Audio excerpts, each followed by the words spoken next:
So I'm is here now. IR radiation have a specific region.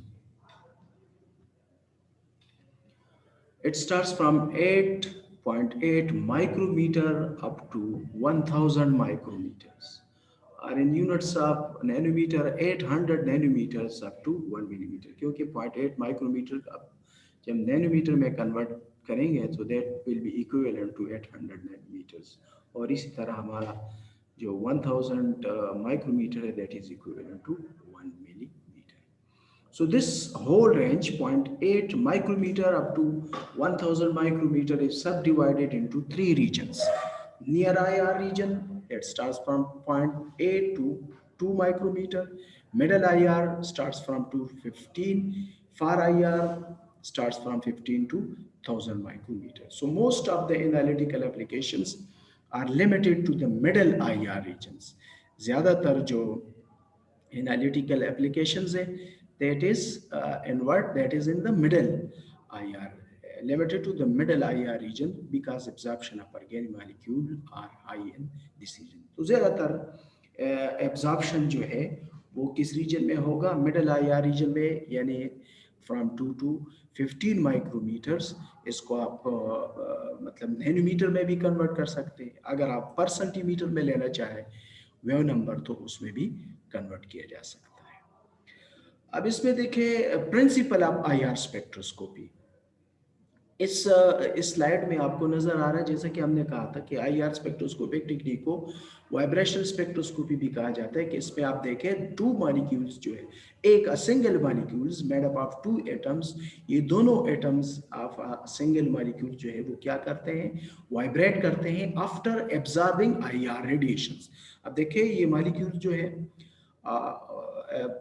IR radiation absorb करने के बाद क्या करते हैं? उसमें वाइब्रेशन प्रोड्यूस हो जाती है. और हर मॉलिक्यूल का, जैसा कि मैंने कहा था कि when we are going to produce vibration in a molecules, तो हर मॉलिक्यूल्स में वाइब्रेशन प्रोड्यूस करने के लिए एक खास अमाउंट ऑफ एक खास वेवलेंथ वाले आईआर रेडिएशंस चाहिए. ठीक है. So molecules are made up of atoms linked by chemical bonds. The movement of atoms and the chemical bonds like a spring and bar vibrations, उसमें वाइब्रेशन होगा. और उस इस वाइब्रेशन को natural frequency of vibration, this characteristic vibration of a molecule is known as natural frequency of vibration. तो हर molecule का अपना नेचुरल फ्रीक्वेंसी ऑफ वाइब्रेशन होगी, यानी इसकी अपनी एक नेचुरल फ्रीक्वेंसी वाइब्रेशन प्रोड्यूस करने के लिए एक खास फ्रीक्वेंसी दरकार होगी.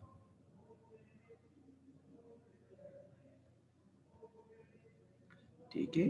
एक खास फ्रीक्वेंसी दरकार होगी और तभी उस मॉलिक्यूल्स के अंदर जो है वाइब्रेशन प्रोड्यूस हो सकेगा.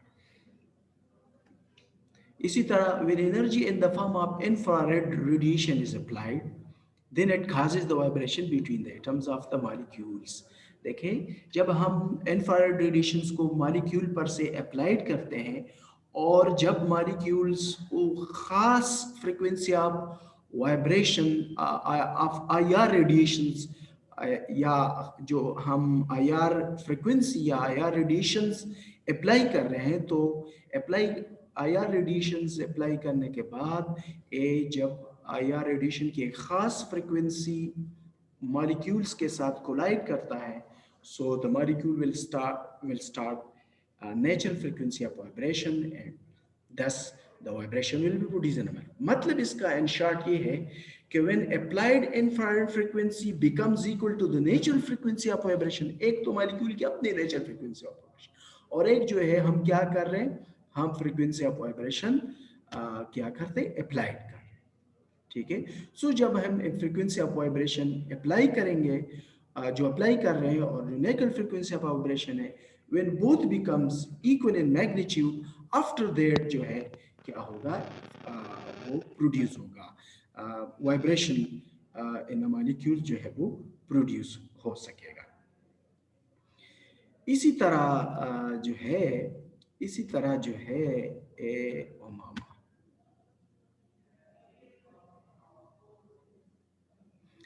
then IR absorption of IR radiation takes place and a peak is observed. जब when the applied infrared frequency becomes equal to natural frequency of vibration, फिर क्या होगा? फिर absorption होगी और इस absorption जो है वो शो होगा in the form of peak. तो जितनी भी IR radiation absorb होती है, such absorption will be show in the form of peaks और इनसे फिर जो है हम अंदाजा लगा सकते हैं. ठीक है. नेक्स्ट जो है जो different functional groups absorb characteristic frequency of absorption. Her functional groups की क्योंकि ऑर्गेनिक कंपाउंड जो है is a huge class of organic compound is a huge class and there are different functional groups like alcoholic, aldehyde, ketones, esters. तो हर functional group की अपनी अपनी IR absorptional IR radiation होती है. ठीक है. एंड इसी तरह जो है हर फंक्शनल ग्रुप हमें अपना कैरेक्टरिस्टिक पीक वैल्यू देगा. Therefore, IR spectrum of a chemical substance is a fingerprint of a molecule. So यही IR spectrum जो है किसी मॉलिक्यूल के लिए क्या होता है? फिंगर प्रिंट होगा. किसी भी मॉलिक्यूल के लिए वो फिंगर प्रिंट होगा फॉर आइडेंटिफाइंग सब्सटेंसेस. अब चूंकि हम उसकी बात कर रहे हैं, let's stop.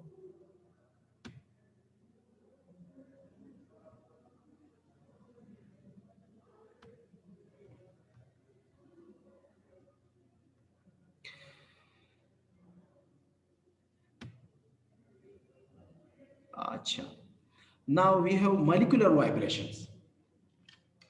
Molecular vibration, molecular vibrations जो है दैट इज व्हाट. अब आईआर रेडिएशंस को वाइब्रेशनल आईआर फ्रीक्वेंसी को आईआर स्पेक्ट्रोस्कोपी को वाइब्रेशन स्पेक्ट्रोस्कोपी भी कहा जाता है. So that's why we will study about the molecular vibration. देखिए, जब IR radiations vibration inside a molecule produce करता है, मॉलिक्यूल्स के अंदर वाइब्रेशन प्रोड्यूस होगा, तो there are certain types of vibrations की बहुत सारी अकसाम है. There are two main types of vibrational modes. Molecules के अंदर दो किस्म की वाइब्रेशनल मोड्स होती है, main two types. The one is said to be as stretching vibration and the other one is said to be as bending vibration. तो हमारे यहाँ दो किस्म की वाइब्रेशन है. तो एक वो वाइब्रेशन में स्ट्रेचिंग वाइब्रेशन वो वाइब्रेशन है जो लेंथ वाइज हो. तो lengthwise vibration is said to be as stretching vibration. और बेंडिंग वाइब्रेशन जिसमें जो है हमारा angle wise bond angle between the bonds, bond angle जो है जिसमें चेंज हो, तो such kinds of vibration said to be as bending vibration, and the vibration where the bond length between the atoms changed is said to be as the stretching vibration. तो stretching vibration में हमारे यहाँ जो है वो bond angle और दूसरे में bond length जो है वो change होता जाएगा. इसी तरह the stretching and bending vibration both are subdivided. Again subdivided. जैसे bending vibrations are further subdivided into scissoring, rocking, wagging and twisting. तो जो हमारे यहाँ नेक्स्ट पिछले स्लाइड में जो स्ट्रेचिंग वाइब्रेशन है, इनकी सिर्फ दो अकसाम है. The one is said to be asymmetric stretching and the other one is symmetric stretching. Symmetric stretching में ये है कि जब मेरे पास जो है दोनों, जब ये बांड इस बांड में भी इंक्रीज हो और इसमें भी इंक्रीज होगा, तो इस टाइप ऑफ वाइब्रेशंस को स्ट्रेचिंग वाइब्रेशन को सिमेट्रिकल स्ट्रेचिंग वाइब्रेशन कहा जाएगा, जब दोनों बांड लेंथ में इक्वली इजाफा हो. और जब एक इक्वली इजाफा और इक्वली डिक्रीज हो, और जब एक बांड लेंथ इंक्रीज होगा दूसरा बांड लेंथ डिक्रीज होता है, such kind of vibration is said to be as asymmetric stretching vibration. और इसी तरह जो बेंडिंग वाइब्रेशंस है इसमें सीजरिंग, रॉकिंग, वैगिंग और ट्विस्टिंग होती है. सीजरिंग जस्ट लाइक एक सीजर की तरह जो है, जैसा कि आप समझ सकते हैं, ये सीजर की तरह ये भी इस तरह और ये भी इसी तरह करते हैं. बांड एंगल देखिए, इसमें बांड एंगल डिक्रीज और इंक्रीज होता जाता है, और तो इस वजह से इसको सीजरिंग लाइक अ सीजर. और ये रॉकिंग वाइब्रेशन जो है इसमें क्या होगा, ये वाला जो है इस तरफ वाइब्रेट करते हैं, तो ये वाला इस डायरेक्शन में वाइब्रेट करते हैं। सो एज ए रिजल्ट एक रॉक की तरह रोलिंग करते हुए ये आगे जाते हैं, तो इस वजह से इसको सिजरिंग वाइब्रेशन, रॉकिंग वाइब्रेशन कहा जाता है। और इसी तरह weighing vibration and twisting vibration है, जिसमें ट्विस्टिंग आउट ऑफ प्लेन और इन प्लेन जो है जो वाइब्रेशन होगा वो ट्विस्टिंग और वेगिंग वाइब्रेशन कहलाएगा। Next, we have infrared group analysis. Infrared group, there are the four primary regions of the IR spectrum. हमारे यहाँ IR स्पेक्ट्रम की चार मेन रीजन्स होती है या प्राइमरी रीजन्स होते हैं। उसमें है एक रीजन जो है वो कहता है bonds to hydrogen IR spectrum regions, दूसरा है ट्रिपल बॉन्ड रीजन, तीसरा है डबल बॉन्ड रीजन, और चौथा है फिंगरप्रिंट रीजन और सिंगल बॉन्ड्स रीजन्स कहलाता है। So bonds to hydrogen region mean इसमें यह है कि अगर बॉन्ड्स टू हाइड्रोजन रीजन वो रीजन है जिसमें क्या हो, जिसमें कि आप देख सकते हैं hydrogen bonded O to H, N to H and CH, तो C stretching, NH stretching, OH stretching, ये वाला रीजन जो है ये पूरा का पूरा ये क्या कहलाता है, ये बॉन्ड्स टू हाइड्रोजन रीजन्स कहलाता है। एंड इट स्टार्ट्स फ्रॉम 34 ये क्या है जी 28 बल्कि 2700 से स्टार्ट होता है और 4000 पे ये एंड करते हैं। इसी तरह triple bond region start from 200 per centimetre and ends at 2700 पर सेंटीमीटर। ये रीजन जो है ट्रिपल बॉन्ड रीजन कहलाते हैं। और इस रीजन में जो है हम सी ट्रिपल बॉन्ड सी को या सी ट्रिपल बॉन्ड एन को यानी नाइट्राइल को या एसिटाइल ग्रुप की फंक्शनल ग्रुप की हम आइडेंटिफिकेशन कर सकते हैं। डबल बॉन्ड रीजन्स में जो है ये इसका आप देख सकते हैं ये 1000 से स्टार्ट होता है और 2000 पे एंड कर पर सेंटीमीटर पे एंड करता है। और ये सी डबल बॉन्ड ओ की आइडेंटिफिकेशन यानी मतलब आपके पास कार्बोनाइल फंक्शनल ग्रुप अगर है कार्बोनाइल, तो carbonyl carbon as a functional group जो है इसकी आइडेंटिफिकेशन भी इस रीजन में हो सकता है। इसी तरह ये जो सी डबल बॉन्ड एन का जो है इसके आइडेंटिफिकेशन भी हम इसी रीजन में कर सकते हैं और सी डबल बॉन्ड सी का भी डबल बॉन्ड रीजन है। हाँ, ये अलग बात है कि सी डबल बॉन्ड ओ की जो एब्जॉर्प्शनल वैल्यू है वो अलग है, सी डबल बॉन्ड एन की अलग, सी डबल बॉन्ड सी की अलग। आमतौर पे जो कार्बोनाइल कार्बन है इसकी जो एब्जॉर्प्शन स्ट्रेचिंग फ्रीक्वेंसी है दैट इज अबाउट 1650 टू 1740 और 1650 और 1750 के दरमियान जो है इनकी एब्जॉर्प्शन फ्रीक्वेंसी होती है। फिंगरप्रिंट रीजन में आमतौर पे मॉलिक्यूल्स के जितने सारे हिस्से होते हैं जो सिंगल बॉन्ड्स होते हैं, C singly bonded with carbon, carbon singly bonded with nitrogen, carbon singly bonded with oxygen mean के अल्कोहलिक वगैरह, इनकी वाइब्रेशंस जो है इस रीजन में होगा। And it usually in between 1600 और 4000 के 200 के दरमियान पर सेंटीमीटर के दरमियान ये रीजन होता है। ठीक है,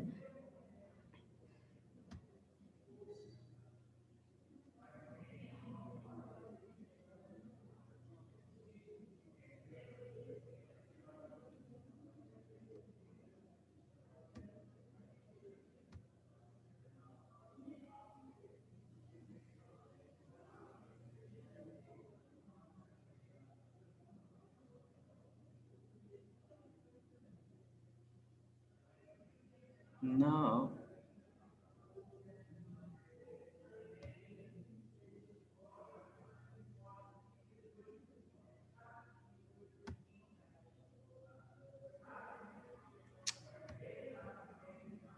क्लियर करते हैं, एनोटेट को ख़त्म करते हैं सेलेक्ट करके जी।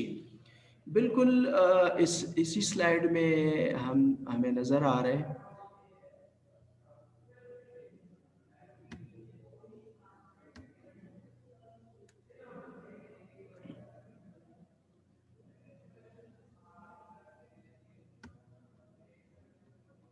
जी, इसी स्लाइड में हमें नजर आ रहे मुख्तलिफ absorption frequency in IR region. Alkanes के लिए अल्केन्स का वो स्ट्रॉन्ग स्टिचिंग वाइब्रेशन आमतौर पे या सी, ये देखें जिसे कहते हैं बॉन्ड्स टू हाइड्रोजन।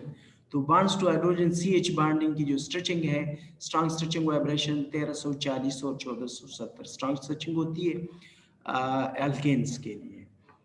इसी तरह C single bond stitching for alkenes, क्योंकि अल्कीन में भी देखिए अल्केन्स में भी CH बॉन्ड होता है और अल्कीन्स में भी, जैसा कि आप देख सकते हैं यहाँ पे आ, मैं थोड़ा सा इनोवेट करूँ, यहाँ पे आप देख सकते हैं ये C सिंगल बॉन्ड H, इस तरह यहाँ भी CH, यहाँ भी C। सो अल्कीनिक CH स्ट्रेचिंग जो है that is in between 3010 and 3095 के दरमियान इसकी स्ट्रेचिंग वाइब्रेशन। इस तरह अल्काइनिक सीच की, अल्काइन सीच की मीन के C ट्रिपल बॉन्ड C है लेकिन साथ C सिंगल बॉन्ड H है, तो इनकी वाइब्रेशंस जो है मीन अल्काइंस वाला C सिंगल बॉन्ड H अगर आप आइडेंटिफाई करना चाहें तो इसकी स्ट्रांग वाइब्रेशन होगी।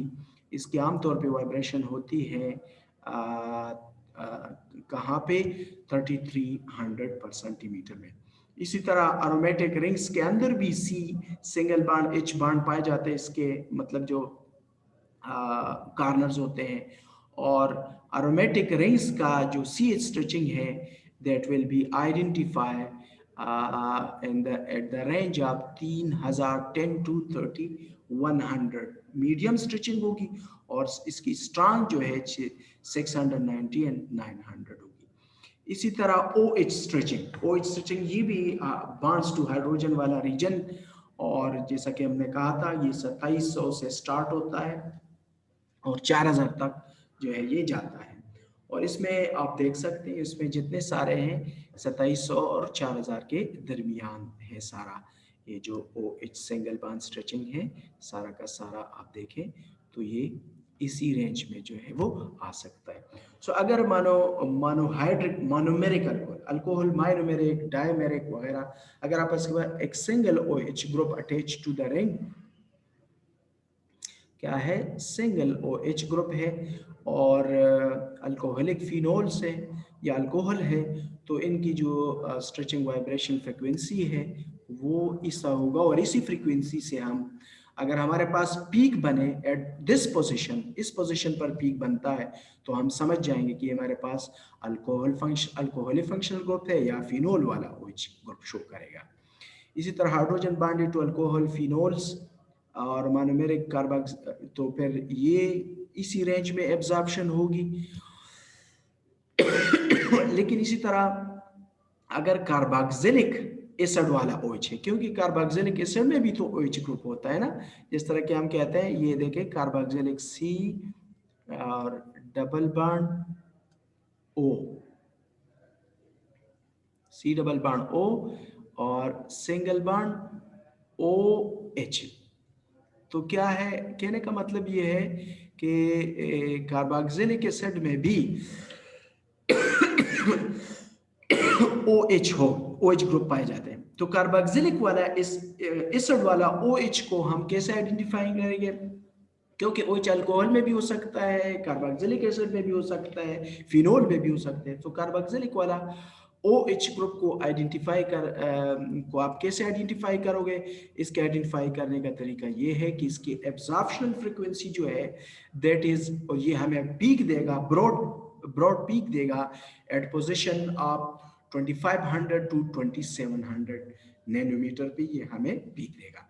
इसी तरह ये पूरा टेबल जो है आपको ये बताता है कि कौन सा फंक्शनल ग्रुप की कौन सी फंक्शनल ग्रुप की एब्जॉर्प्शनल वेवलेंथ क्या होगा, और ये आपको किस पोजीशंस पे जो है ये वैल्यूज जो है ये आपको बताते हैं कि आपको पीक्स जो है किस पोजीशन पे मिलेगी और ये कौन सा ग्रुप फंक्शनल ग्रुप डिटरमिन करेगी। इसी तरह C डबल बॉन्ड की एब्जॉर्प्शन ये है सी ट्रिपल बॉन्ड एन और सी ट्रिपल बॉन्ड सी, इसकी एब्जॉर्प्शन आमतौर पे 2000 और 2300 के दरमियान होता है। तो अल्काइंस की 2100 2260 और इसी तरह सी ट्रिपल बॉन्ड इनकी 2210 और 2280 के दरमियान एब्जॉर्प्शन फ्रिक्वेंसी होगी। और इसी पोजीशन पे आपको क्या होगी, पीक। अगर आपको पीक नमोदार होती है इन्हीं पोजीशंस पे, किन पोजीशंस पे, 2210 2280, तो आप समझ लीजिए कि ये सी ट्रिपल बॉन्ड इनको शो कर रहे हैं।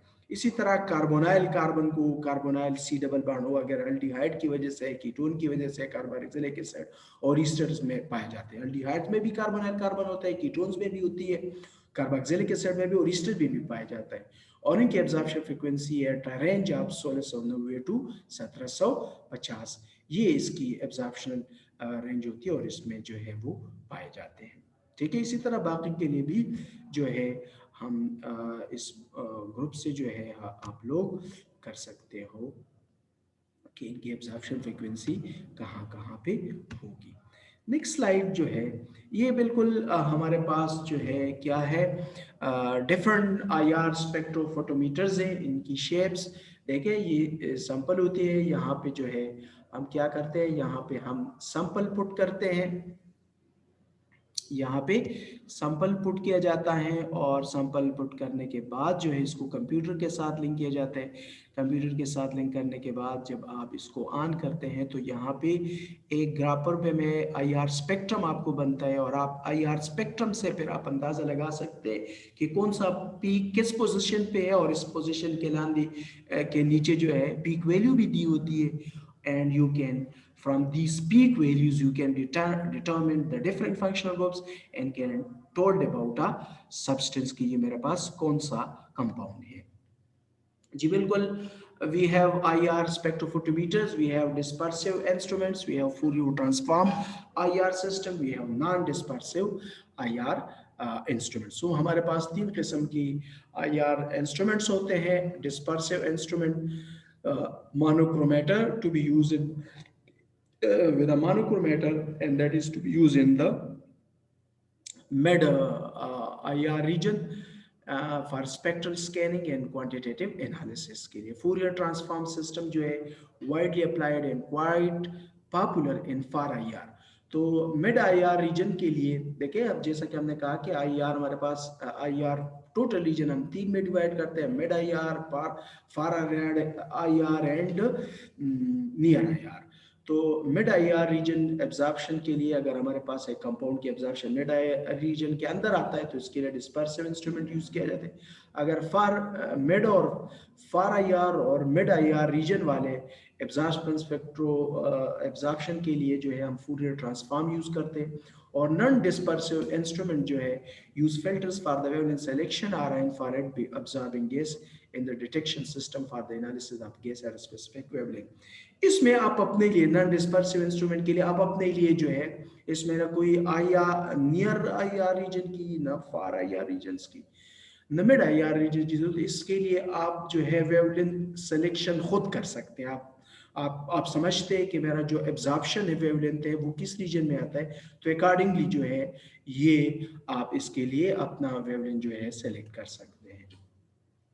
ये बिल्कुल इसमें डिस्पर्सिव IR इंस्ट्रूमेंट का एक स्केच दिखाया गया है कि मॉडर्न डिस्पर्सिव IR स्पेक्ट्रोफोटोमीटर्स और डबल बीम इंस्ट्रूमेंट है। बिल्कुल ये डबल बीम है। एक डबल बीम वो होता है जिसमें सैंपल सेल और रेफरेंस जो है आप मतलब IR रेडिएशन को रेफरेंस और सैंपल सेल दोनों से आप पास कर सकते हो। तो such instrument is said to be as double beam instrument. So ये एक डबल बीम है क्योंकि हम IR लाइट सोर्स को जो है यहाँ से भी पास कर सकते हैं, रेफरेंस सेल से भी और सैंपल से भी पास करते हैं।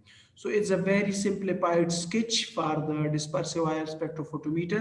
यहाँ पे लाइट सोर्स है, लाइट सोर्स से मुराद IR लाइट सोर्स जो इंफ्रारेड रेडिएशंस को प्रोड्यूस करे, कोई मतलब UV या कोई और रेडिएशंस को ना।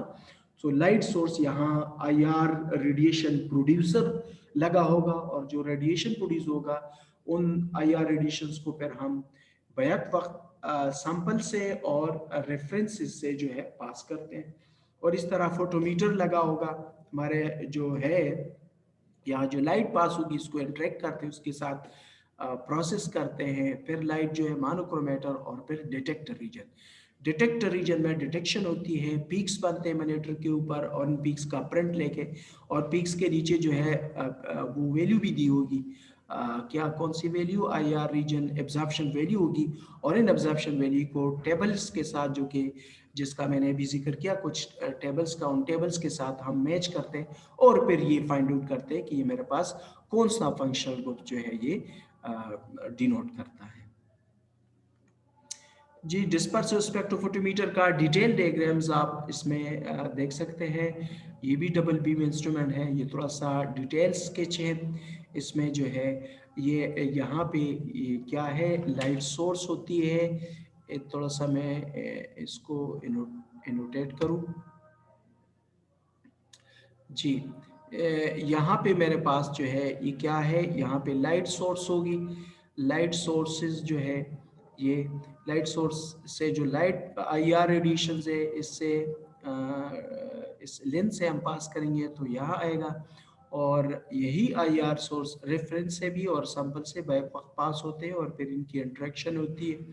इस पे चॉपर लगा होता है जो कि आपके लिए डिटेक्शन में हेल्प करता है। ये मोनोक्रोमेटर है जो आपकी लाइट को सिंगल उसमें कन्वर्ट कर सकता है। उसमें फिल्टर्स लगे होते हैं, ये सारे जो है डिटेक्टर्स लगे होते हैं, और यहाँ पे डिटेक्शन के बाद जो आपके पास ट्रांसड्यूसर और डिटेक्शन के बाद चार्ट्स बनता है, और इस चार्ट के ऊपर डिफरेंट पीक्स बनेगी, और इन पीक से जो है फिर आप जो चार्ट्स आपके पास बनेगा, इस चार्ट के नीचे अपनी IR एब्जॉर्प्शन वैल्यू लिखी हुई होगी, और इन वैल्यूज़ को लेके आप टेबुलेटेड वैल्यूज़ के साथ कंपेयर करके अपने लिए बता सकते हैं कि मेरे पास जो है कौन सा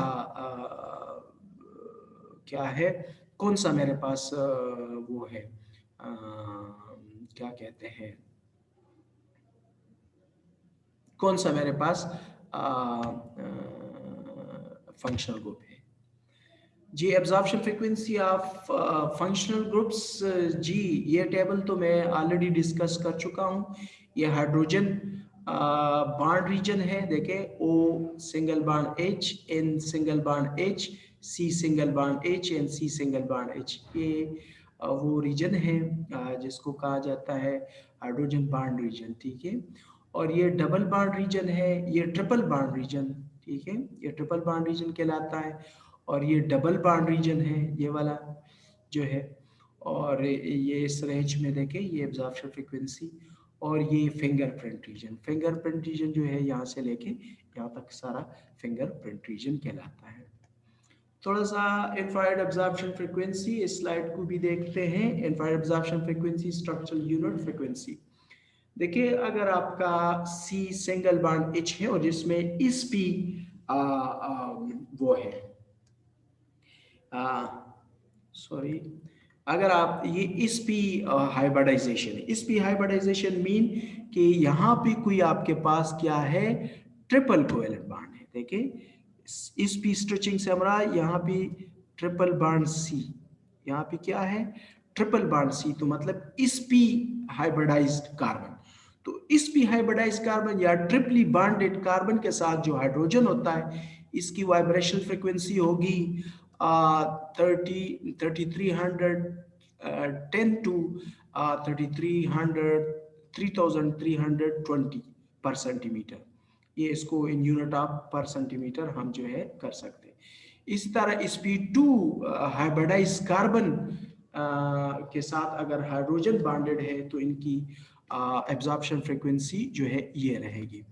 sp2 CH स्ट्रेचिंग से मुराद ये है कि अगर आपके पास डबल बॉन्डेड कार्बन हो और इसके साथ हाइड्रोजन बॉन्डेड हो तो इसकी वाइब्रेशन ये होगी। sp3 stretching hybridize carbon, sp3 hybridize carbon की जो वाइब्रेशनल फ्रीक्वेंसी है that is in the range of 2850 to 2950। और sp3 स्ट्रेचिंग से मुराद ये है कि अगर आपके पास कार्बन के साथ जो है सारे सिंगल कोवेलेंट बॉन्ड्स हो। इसी तरह sp2 हाइब्रिडाइज कार्बन के साथ अगर ऑक्सीजन हो, sp2 हाइब्रिडाइज कार्बन के साथ मीन कि यहाँ पे कार्बन के साथ डबल बॉन्ड हो और इस डबल बॉन्डेड कार्बन के साथ अगर ऑक्सीजन है तो इसकी एब्जॉर्प्शन जो वेवलेंथ दैट इज 1200 पर सेंटीमीटर, और sp3 स्ट्रेचिंग है मीन के इन केस ऑफ अल्कोहल, आमतौर पे अल्कोहल में जो कार्बन होता है sp3 हाइब्रिडाइज होता है और इसके साथ वो अटैच हुआ होगा, और इसकी एब्जॉर्प्शन जो है 1025 और 1200 के दरमियान या एग्जैक्टली इसी रेंज में आमतौर पे पाया जाएगा।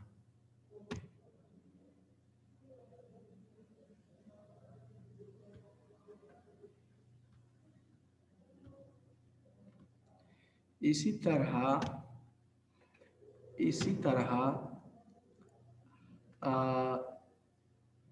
जी इसी तरह अगर हमारे पास वो है, अगर हमारे पास जो है स्ट्रक्चर है C H stretching vibration single bonds, इस पी सी एच स्ट्रेचिंग, ये तो मैं पढ़ा चुका हूँ।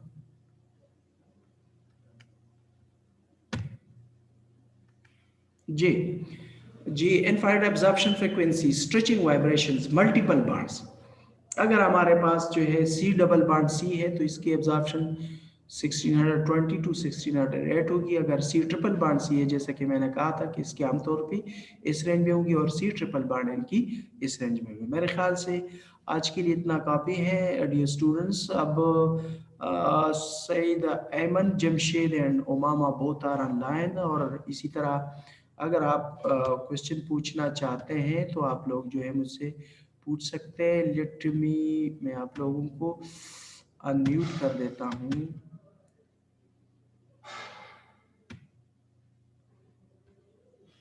ये क्या जी,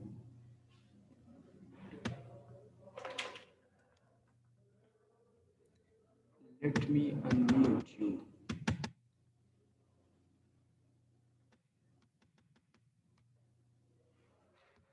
कैसे अनम्यूट करूँ?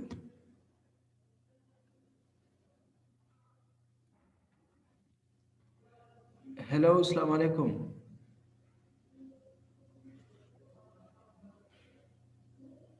Hello,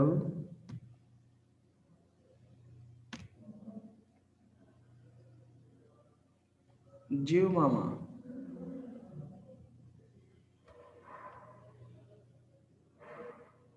Microphone definitions. Let me allow you to.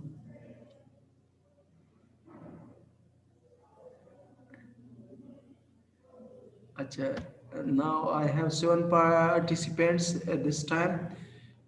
Abid Jalal, Sultan Mohammad, और ये दूसरा गैलेक्सी J7 प्रो। आप मुझे ज़रा बता दीजिए ताकि मैं अटेंडेंस ले लूँ। शकीला इज़ ऑनलाइन, और इसी तरह Umama is also online. Umama admit कर चुका हूँ।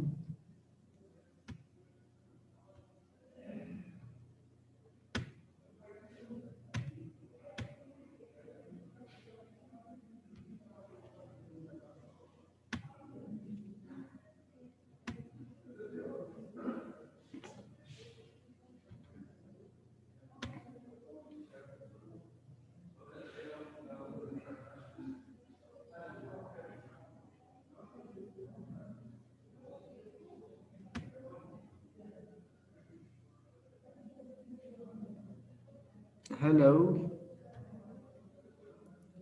Now would like let me stop sharing.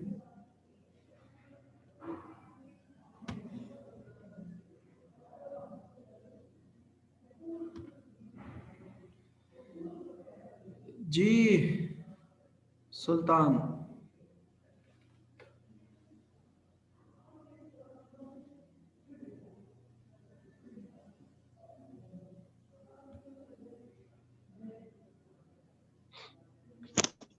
अस्सलाम वालेकुम सर।